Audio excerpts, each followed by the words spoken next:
Well, time now for sports news on the news at 10 with Ayo Balogun.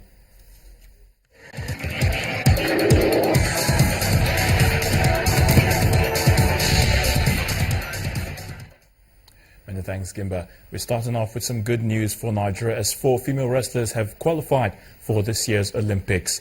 Now, the quartet of Blessing Oburududu in the 63 kg, Mercy Genesis 48 kg, Aminat Adeni 58 kg, and Anna Ruben 69 kg all booked their places by reaching the final of the ongoing Africa-Oceania Olympic qualifiers in Algiers, Algeria. Their qualification means Nigeria will parade 5 female wrestlers at the Rio Games, with African champion Oduayo Adekure having already secured her place. In the English Premier League, Harry Kane's 63rd minute equaliser for title contenders Tottenham Hotspur against Liverpool rescued his team from defeat at Anfield and gave them a share of the spoils. 1-1 it finished. Elsewhere, Super Eagles forward Alex Iwobi helped his team Arsenal beat Odion Ighalo's Watford 4-0 at the Emirates. The 19-year-old set up Alexis Sanchez for the Gunners first in the 4th minute before adding his second EPL strike in the second start on 38 minutes. Hector Bellerin and Theo Walcott scored Arsenal's other goals. In the other games, Man City defeated Bournemouth 4-0. West Ham's push for a top 4 finish was slowed by Crystal Palace in a 2-2 draw at the Bowling Ground. Norwich edged Newcastle 3-2 to boost their chances of avoiding relegation. Stoke and Swansea played a 2-2 draw. Sunderland and West Brom played goalless, while in the day's lunchtime kickoff, Chelsea heaped more misery on relegation-threatened Aston Villa 4-0. Victoria Azarenka secured back-to-back WTA titles with a straight-set victory over Svetlana Kuznetsova in the Miami Open final. Azarenka won 6-3, 6-2 in 77 minutes to add a third Miami title to her victories in 2009 and 2011. The 26-year-old Belarusian has now won 20 career WTA titles and will return to the world's top 5 next week.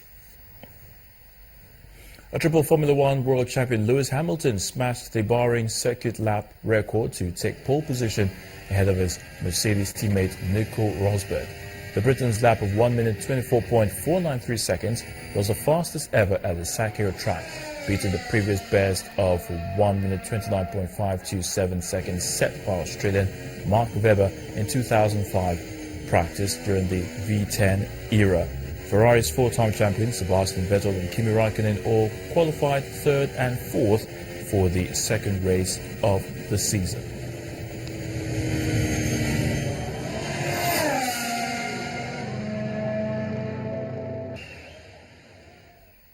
And that's a wrap on sports news. I'm Ayotunde Balogun. The news at 10 continues shortly.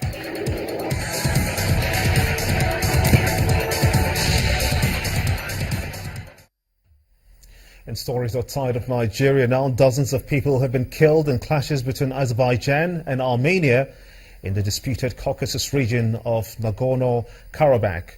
Armenia Defense Ministry says that 18 soldiers have been killed and 35 people injured in the overnight fighting with Azerbaijan forces at Nagorno-Karabakh front lines. Clashes erupted between troops from Azerbaijan and their rebels from Nagorno-Karabakh region on Saturday, violating an existing fragile ceasefire. Nagorno-Karabakh, which lies inside of Azerbaijan, is controlled by ethnic Armenians and runs its own affairs with heavy military and financial backing from Armenia since the separatist war that ended in 1994. Both sides are trading blames, though, accusing each other of violating the ceasefire that was signed by both parties. The 2-decade-old conflict, which has left some 30,000 people dead over the years, is far from peaceful. And people across Kenya have marked the first anniversary of the Garissa University massacre, which killed 148 people. Thousands gathered at the college, with about 100 people taking part in a run to commemorate the victims. It was the deadliest attack in Kenya yet, since Al-Qaeda's bombing of the US Embassy in Nairobi in 1998, which killed 213 people.